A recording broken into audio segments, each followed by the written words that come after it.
Wyjście z gry o energię. Jedną z najważniejszych informacji, jaką dostałam od wzniesionych mistrzów, było przypomnienie o mojej suwerenności. Zrozumiałam, że jeśli chcę być wolna, oznacza to, że muszę rozpoznać, w jakie gry jeszcze gram, gdzie jestem uzależniona, czy to pod względem emocjonalnym, czy energetycznym. Musiałam również zrozumieć, czym jest czysta energia i jak ona reaguje na mnie, na moją świadomość. W drodze do mistrzostwa każdy będzie musiał podjąć decyzję o wyjściu z wszelkich gierek energetycznych, by stworzyć nową relację z własną energią, a tym samym przejawić naturalny stan suwerenności. Potwierdziło to moje domysły, że tego braku nie mogę zapełnić niczym ani nikim. Niezbędne było, bym zobaczyła, na czym polegają mechanizmy walki o energię. Postaram się pokazać najważniejsze aspekty walki, która ma miejsce od kiedy istniejemy w świecie oddzielenia i w iluzji braku. Geneza walki o energię. Jak doszło do walki o energię, już wspomniałam na początku. Kiedy jaźnie znalazły się w drugim kręgu stworzenia, poczuły brak, oddzielenie od całości, tęskniły za nią i chciały wrócić do domu. Energia, którą miały do dyspozycji, odzwierciedliła ich odczucie braku i zagubienia i zamanifestowała się w iluzji, jakby jej brakowało.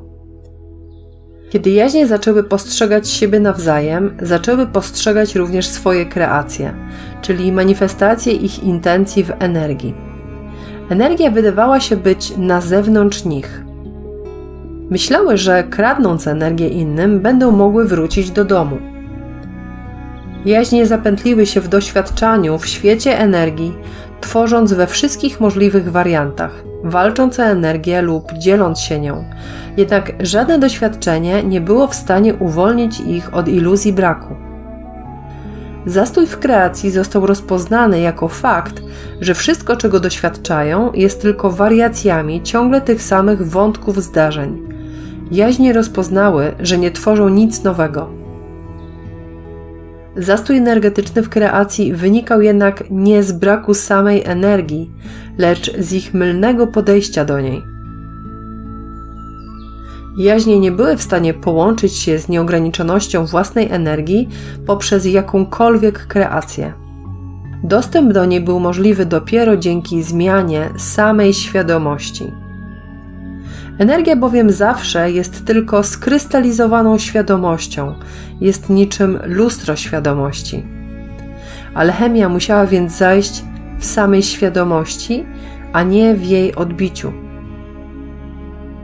Rozwiązanie zostało znalezione na Ziemi dzięki mądrości zdobytej przez człowieka, który rozpoznał, jaka jest zależność między świadomością a energią. To dzięki urzeczywistnieniu człowieka jaźń wyzwoliła się z iluzji oddzielenia od czystej świadomości, od energii i innych jaźni, a zmiana w jej świadomości zamanifestowała się nową jakością energii. Nie była już ona spolaryzowana. Została stworzona nowa energia, płynne światło, które pomogło na nowo poruszyć kreację całego istnienia. Nowa energia jest połączeniem świadomości i energii. Są jednością. Iluzja braku na Ziemi. Ta sama dynamika iluzji braku, od momentu pustki, zapomnienia kim jest jaźń, do przypomnienia i stworzenia nowej energii, została odzwierciedlona w światach fizycznych. Tu jednak odczucie braku i zapomnienia kim jest mieszkający w ciele duch jest jeszcze większa. By jaźń mogła zostać umieszczona w ciele, musiała zostać wielokrotnie skompresowana, tak by jej częstotliwość była zbliżona do częstotliwości ciała. Tym samym jaźń straciła swe uczucie nieograniczoności, niezniszczalności, bezpieczeństwa, wolności czy klarowności.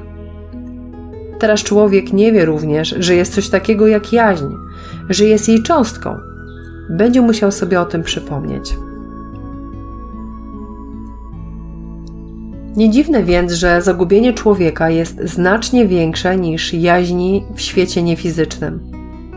W naszym świecie, gdzie wszystko również wydaje się być na zewnątrz, zwłaszcza energia, rodzi się naturalna tendencja, by jej szukać, zdobywać i gromadzić, czy to w formie dóbr materialnych, czy też energii innych istot. Wzniesiony mistrz Tobiasz stworzył szkołę energii seksualnych, w której doskonale wytłumaczył, jak przejawia się walka o energię i wykazał jej przyczynę.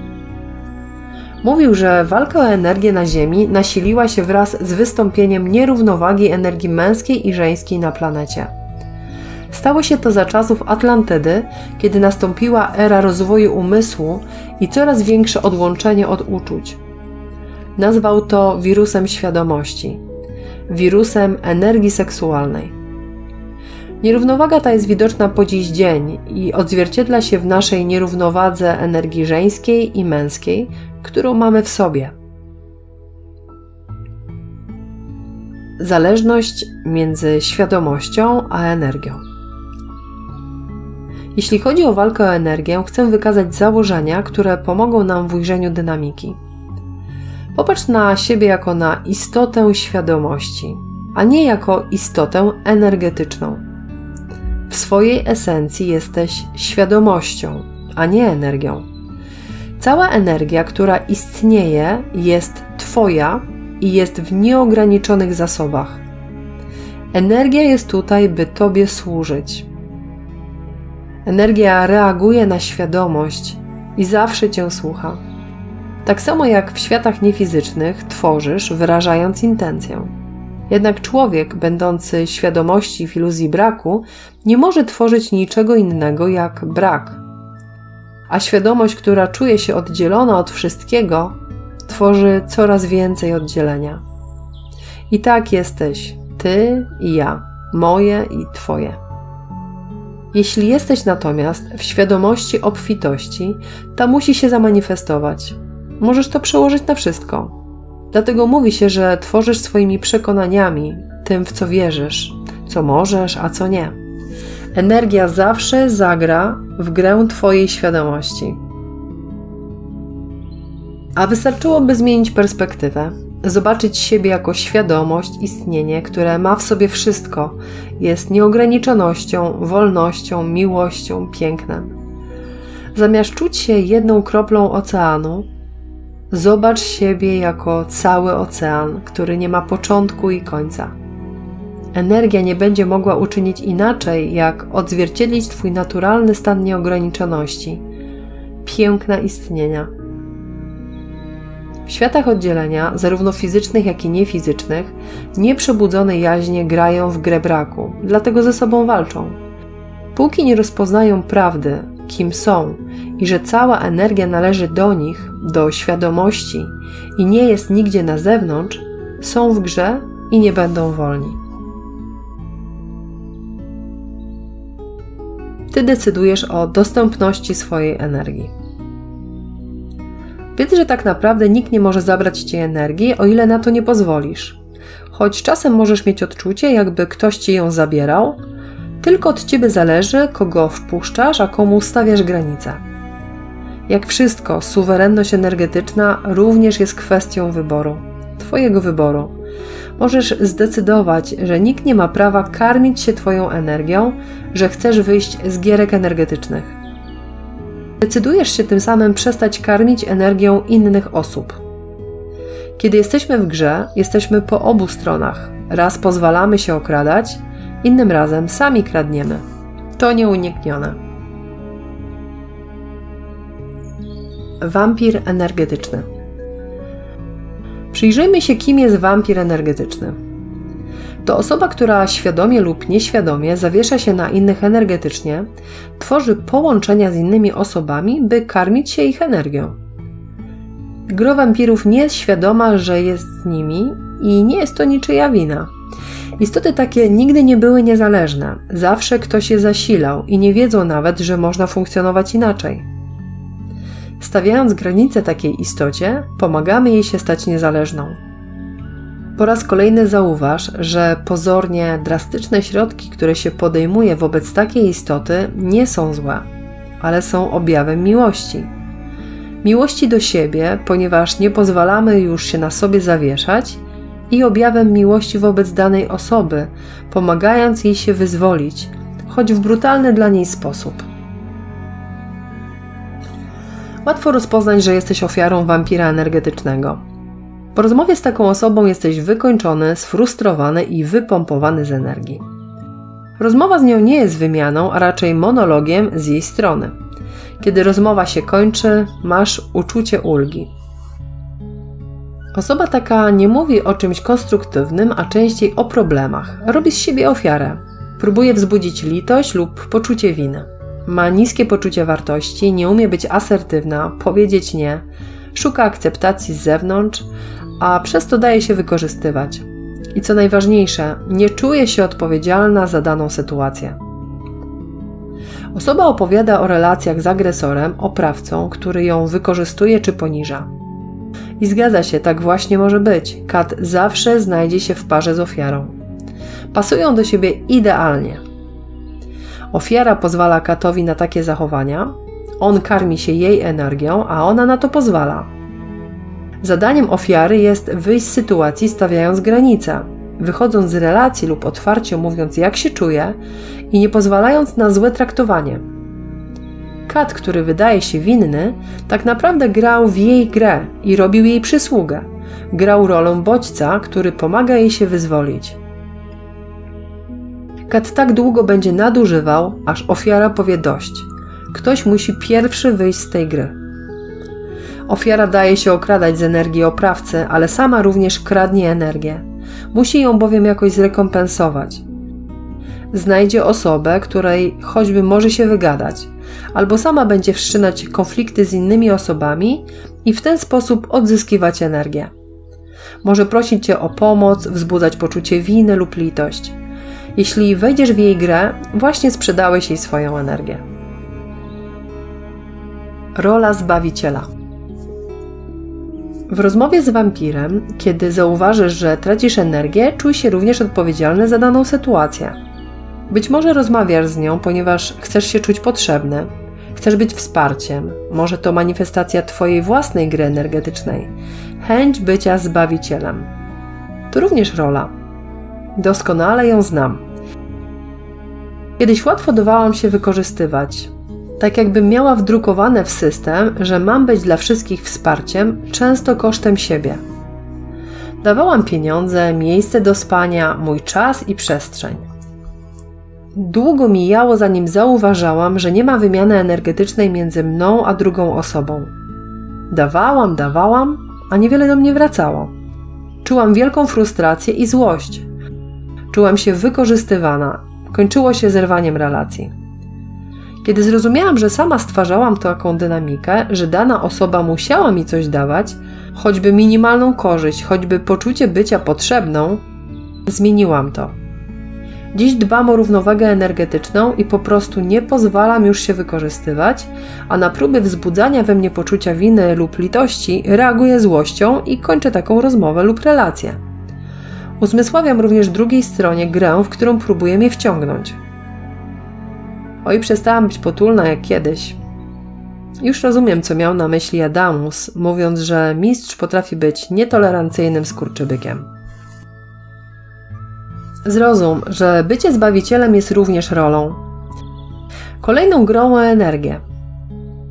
Jeśli kieruje Tobą chęć bycia potrzebnym, podziwianym, zauważanym, docenianym, to również pokarm dla Twojego małego ja, dla Twojej tożsamości.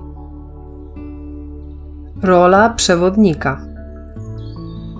Swoistym szokiem było dla mnie uzmysłowienie sobie, że szlachetna rola budzącej innych, chęć oświecania ich moją świadomością, również jest rolą.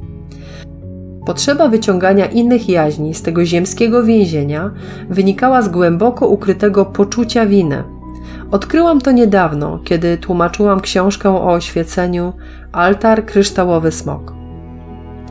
Będąc jedną z pierwszych jaźni, które wcieliły się na ziemi, miałam swój udział w ściągnięciu tutaj innych w nadziei, że dzięki wcielaniu się i one będą mogły się przebudzić i wyzwolić własną jaźń z drugiego kręgu stworzenia.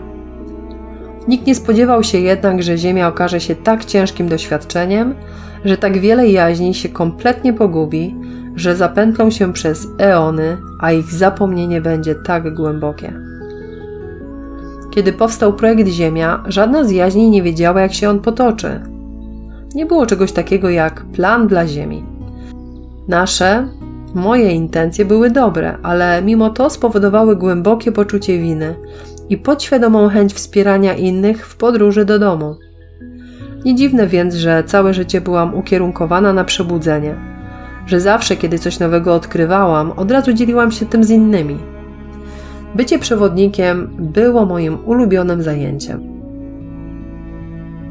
Kiedy zrozumiałam, skąd ono wynikało, na długi czas zaprzestałam pracować z ludźmi.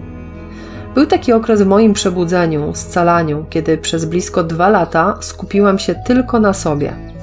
Wiedziałam, że kiedy dokończę własny proces, będę budzić samą swoją obecnością. Rola latarni. Książka ta jest pewnego rodzaju pamiętnikiem z tej niezwykłej podróży, po której nie trzeba już mówić nic. Do tej pory jednak jestem dla tych, którzy mnie znajdą i będą chcieli porozmawiać. Bycie z ludźmi nie wynika już jednak z potrzeby, tylko z czystej radości towarzyszenia innym. Wiem, że w obecności osoby urzeczywistnionej wszystko przychodzi łatwiej, a słowa są potrzebne bardziej dla umysłu niż serca. Rozumiem to, bo sama potrzebowałam namacalnego, słownego przewodnictwa na swojej drodze, bym ostatecznie mogła wszystko puścić. Tak wyszłam z potrzeby bycia przewodnikiem. Wiem również, że nie muszę nim być, bo są inni, którzy mogą przejąć moją wcześniejszą rolę. Poczucie zaufania daje mi również fakt, że każda jaźń jest już wolna.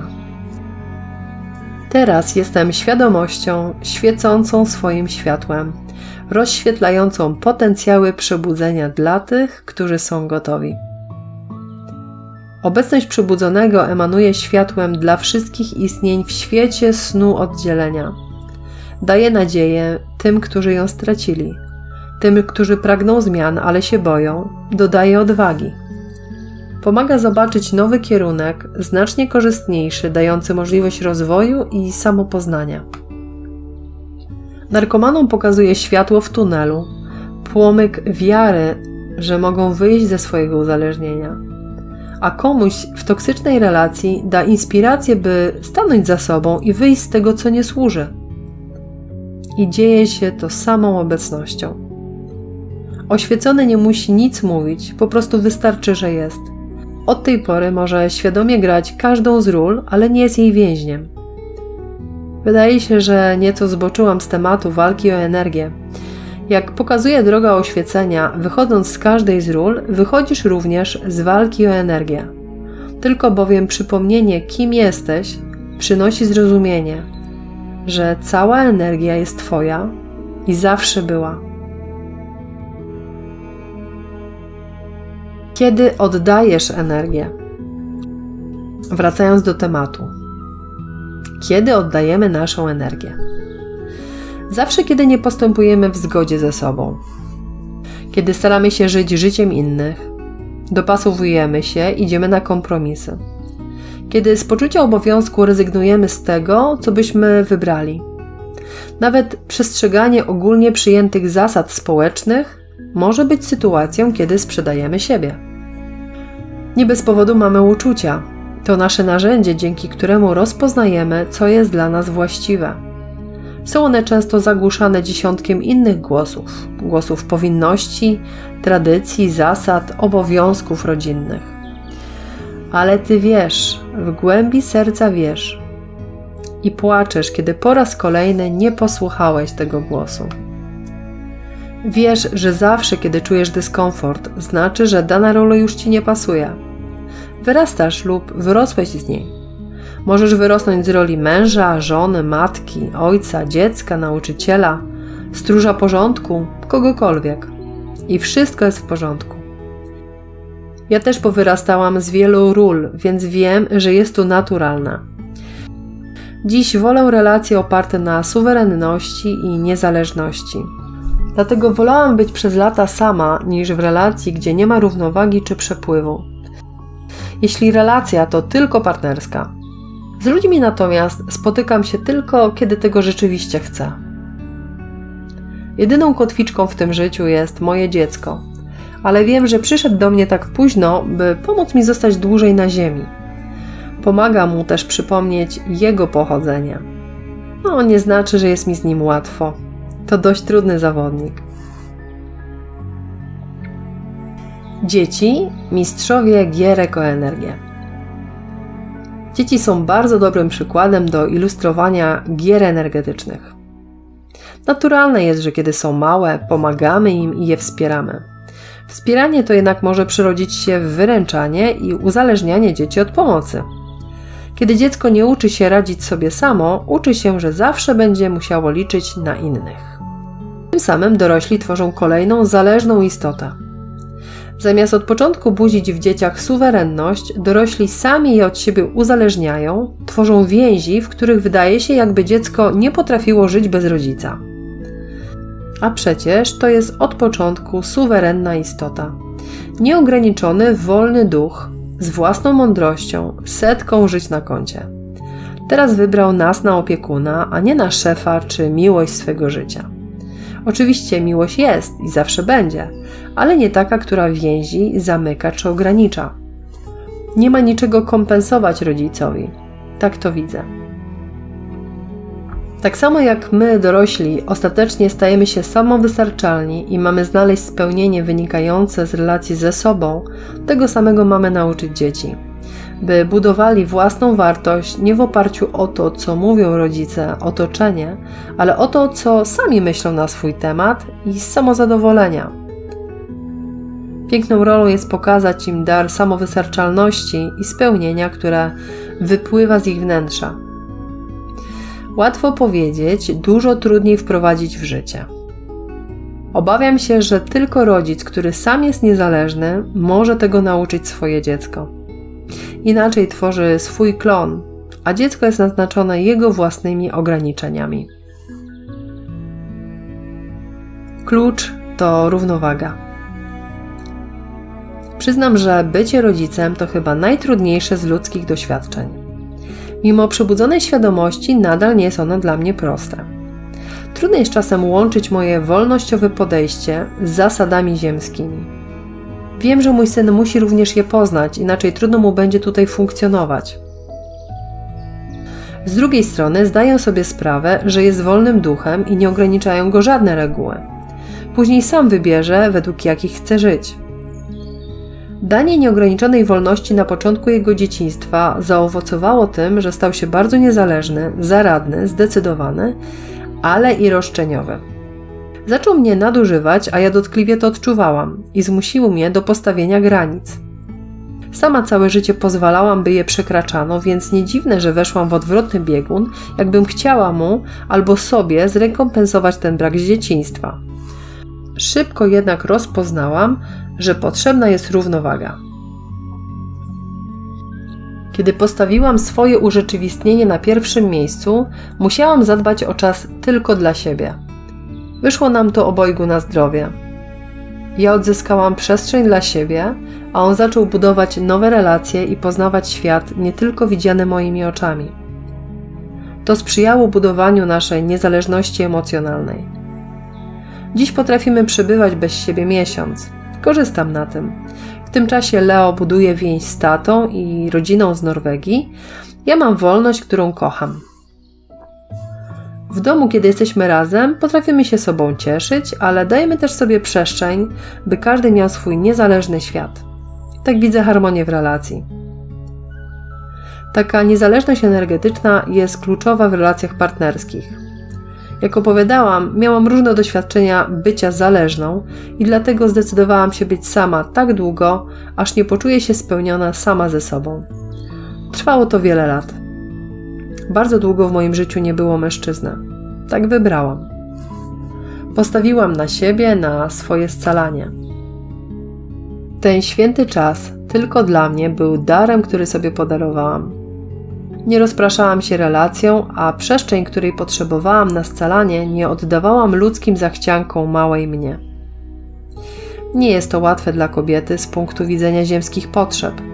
Widzę jednak zalety bycia samą przez wiele lat. I tak jak obiecałam sobie, by otworzyć się na relację, kiedy już jej nie będę potrzebowała, tak też się stało, praktycznie z dnia na dzień. Poczułam spełnienie wynikające z mojej przemiany wewnętrznej. Poczułam, że wyszłam z kokonu i mam ochotę na nowo doświadczać, cieszyć się życiem, ale już z nowego miejsca. I właściwie od razu pojawiło się w mojej przestrzeni wielu potencjalnych partnerów. Poszłam w kierunku tego, z którym wszystko działo się naturalnie i po prostu płynęło. Nie było w tym wysiłku, starania się.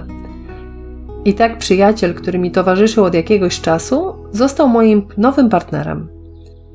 Podobnie jak ja, ceni sobie wolność i suwerenność. Pragnie jednak również dzielić się miłością i doświadczać jej piękna z drugą świadomą istotą. I w końcu mogę doświadczyć błogości i jedności w bliskości, gdzie znika czas i jest tylko miłość. Napiszę więcej na temat miłości nieco później, to bowiem spełnienie moich marzeń, które ma miejsce właśnie teraz. Chodź, zapraszam Cię do niezwykłego i mistycznego świata Alii. Sen Alii. Historia przebudzenia. Opowiem Tobie historię przebudzenia. Podzielę się mądrością, podzielę się sobą. Płoń bogactwo przeżyć, magię podróży, przez życie, po świecie i w głąb siebie. Zabiorę Cię w świat ducha, energii, kolorów mojej duszy.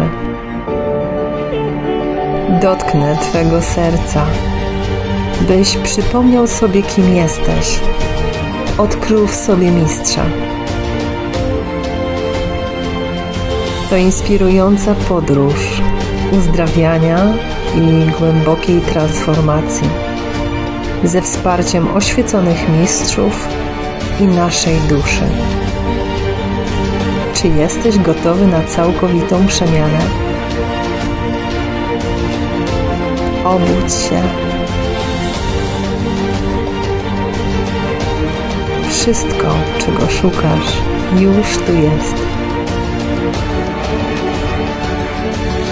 Pozwól na naturalny proces i świeć swoim światłem. Książka Sen Alii. Historia przebudzenia to bogato ilustrowana opowieść z pięknymi obrazami. Jest dostępna w formie książki, audiobooka i e-booka. Dostępna na stronie senalii.pl.